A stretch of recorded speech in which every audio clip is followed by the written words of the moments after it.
আসসালামু আলাইকুম, আমি আলভিনাস কিচেন থেকে বলছি। আজকে আমি আপনাদেরকে গরুর মাংসের বিরিয়ানি রান্নার রেসিপিটা দেখাবো। রান্নার জন্য আমি এখানে চিনি গুঁড়া চাল নিয়েছি 1 কেজি। এখানে আমি গরুর মাংস নিয়েছি 1 কেজি, আলু নিয়েছি, পেঁয়াজ নিয়েছি, আদা রসুন আর জিরা একসাথে ব্লেন্ড করে নিয়েছি। আমি চিলি সস ইউজ করব। এখানে আমি দারচিনি, পপি সিডস, কাঁচামরিচ, গোলমরিচ, জয়ফল, জয়ত্রী, লবঙ্গ, এলাচ, আমি আমার স্বাদ মতো করে লাল মরিচের গুঁড়ো নিয়েছি এবং ধনিয়া গুঁড়ো নিয়েছি। এই রান্নাটা করার জন্য আমি জয়ফল, জয়ত্রী, গোলমরিচ, দারচিনি, এলাচ এবং পপি সিডস এই 5টা উপাদান আমি একসাথে মিক্স করে ব্লেন্ড করে নিব।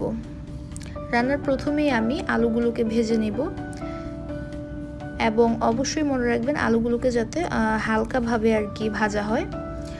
আমি এখানে আলুর সাথে ফুড কালার ইউজ করেছি, যার জন্য সুন্দর একটা কালার হয়েছে। এটা দেখতেও খুব ভালো লাগে। আলুটা ভালো করে উল্টে পাল্টে নাড়তে হবে। আমার আলু ভাজা শেষ, দেখতেই পাচ্ছেন আমি আলুটা একেবারেই হালকাভাবে ভেজে নিয়েছি। এখন আমি মাংস রান্নার জন্য একটা পাতিলে তেল নিয়ে নিয়েছি। তেলটা আমি আমার নিজের ইচ্ছে মতো নিয়েছি। এখন আমি এখানে পেঁয়াজ অ্যাড করে দিলাম। পেঁয়াজটাকে খুব ভালোভাবে নাড়তে হবে যাতে প্রত্যেকটা পেঁয়াজই সমানভাবে ভাজা হয়। পেঁয়াজটাকে নাড়তে নাড়তে যখন হালকা একটু বাদামি রঙের হয়ে যাবে তখন আমি এখানে দারচিনি, এলাচ আর লবঙ্গ অ্যাড করে দিলাম। এখন আবার ভালো করে নাড়ছি।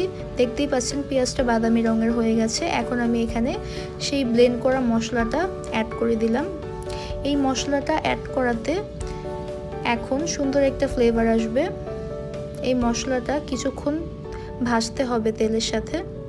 কিছুক্ষণ ভাজার পরে আমি এখানে আমার ব্লেন্ড করে নেওয়া আদা রসুন আর জিরা বাটাটা মিক্স করে দিব। আদা রসুন আর জিরা আমি অ্যাড করে নিলাম। অ্যাড করে খুব ভালোভাবে নাড়তে হবে। কয়েক সেকেন্ড খুব ভালো করে নেড়ে মিশাতে হবে মশলাটা। তারপর আমি এখানে লাল মরিচের গুঁড়ো এবং ধনিয়া গুঁড়োটা অ্যাড করে দিব। এই তো আমি লাল মরিচের গুঁড়ো আর ধনিয়া গুঁড়োটা অ্যাড করে দিলাম। আবার খুব ভালোভাবে নাড়তে হবে কিছুক্ষণ, যাতে মশলাটা খুব ভালোভাবে মিশে যায় প্রত্যেকটা উপাদানের সাথে। কয়েক সেকেন্ড নেড়ে আমি এখানে পানি অ্যাড করব। পানি অ্যাড করে দিলাম। পানি অ্যাড করে আবার একটু ভালো করে মেশাতে হবে মশলাটা। 2 মিনিটের মতো আমি এটাকে কড়া আঁচে জাল দিব। কড়া আছে জাল দিয়ে আমি এখানে আমার স্বাদ মতো লবণটা অ্যাড করে দিলাম। আপনারা আপনাদের নিজেদের স্বাদ মতো লবণ অ্যাড করে দিবেন। লবণটা অ্যাড করে আমি আবার সুন্দর করে লবণটা নেড়ে দেব।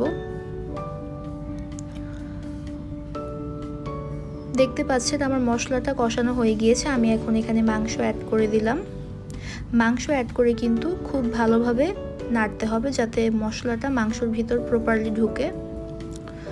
আমি এখন এই মাংসটা নেড়ে 10 মিনিটের জন্য কড়া আঁচে রান্না করব। মাংসটা আমি ঢেকে দিব। ফিরে আসলাম আমি 10 মিনিট পর। দেখতে পাচ্ছেন মাংস থেকে প্রচুর পরিমাণে পানি উঠে এসেছে। এই পানি দিয়ে কিন্তু আমি কয়েক মিনিট রান্না করব। আমি এই মাংসটাকে 20 মিনিটের জন্য মিডিয়াম আঁচে রান্না করতে দেব। আমি এখানে এখন কোনো পানি অ্যাড করব না।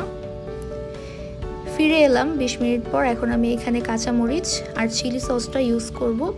চিলি সসটা আমি আমার নিজের ইচ্ছে মতোই দিয়েছি, আপনারা বেশি ইউজ করতে চাইলে করতে পারেন। এখন এটা আবার ভালো করে নেড়েচেড়ে দিতে হবে। এখন আমি এই মাংসটাকে আরও 10 মিনিটের জন্য মিডিয়াম আঁচে রান্না হতে দেব। ফিরে আসলাম 10 মিনিট পর। দেখতে পাচ্ছেন মাংসটা মোটামুটি হয়ে গেছে। এখন আমি সেই ভাজা আলুটা এখানে অ্যাড করে দিব। আলুটা অ্যাড করে কিন্তু খুব ভালোভাবে মাংসের সাথে আলুটাকে মিশাতে হবে।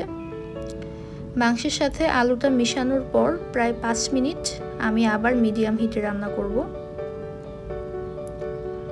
দেখতেই পাচ্ছেন ভালো করে মিশিয়ে দিচ্ছি আলুটা। প্রায় 5 মিনিট রান্না করার পর আমি এখানে চিনি অ্যাড করলাম। আমি আমার স্বাদ মতো চিনি অ্যাড করে নিয়েছি। চিনি অ্যাড করার পর আবার ভালো করে নেড়ে দিলাম। মাংসটা প্রায় হয়ে এসেছে, আমি এখানে সামান্য পানি অ্যাড করব। আমার মাংসটা হয়ে গিয়েছে, এজন্য আমি সামান্য পানি অ্যাড করলাম। এই পানিটা অ্যাড করে আমি আবার 10 মিনিট মিডিয়ামের চেয়ে একটু বেশি হিটে রান্না করব। 10 মিনিট পর ফিরে এসে দেখছেন মাংসটা কিন্তু হয়ে গেছে। আমি একটু পরেই মাংসটা নামিয়ে ফেলবো। মাংসটা নামানোর পর আমি চালটা রান্নার জন্য তেল দিচ্ছি পাতিলে। এখন আমি ঘিটা ইউজ করলাম। বিরিয়ানিতে ঘি ইউজ না করলে কিন্তু প্রপার ফ্লেভার আসে না। ঘিটা গলে যাওয়া পর্যন্ত অপেক্ষা করব। ঘিটা গলে যাচ্ছে। এখন আমি এখানে পেঁয়াজ অ্যাড করব। পেঁয়াজটা অ্যাড করে খুব ভালোভাবে নাড়তে হবে যাতে পেঁয়াজের প্রত্যেকটা অংশ খুব ভালোভাবে ভাজা হয়। এখন আমি এখানে দারচিনি, এলাচ আর লবঙ্গটা অ্যাড করে নিলাম। পেঁয়াজটা ব্রাউন কালার হয়ে এসেছে। এখন আমি এখানে চালটা অ্যাড করে দিব। চালটা অ্যাড করে দিলাম। এখন স্বাদ মতো লবণ নিয়ে চালটাকে খুব ভালোভাবে নাড়তে হবে।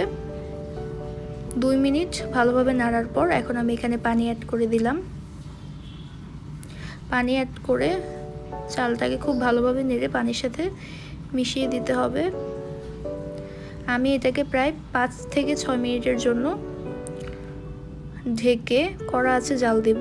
5 থেকে 6 মিনিট পর ফিরে এসে দেখতে পাচ্ছেন চালটা ফুটে উঠছে। আমি এখন এখানে ফ্লেভার অ্যাড করব, বিরিয়ানির ফ্লেভার।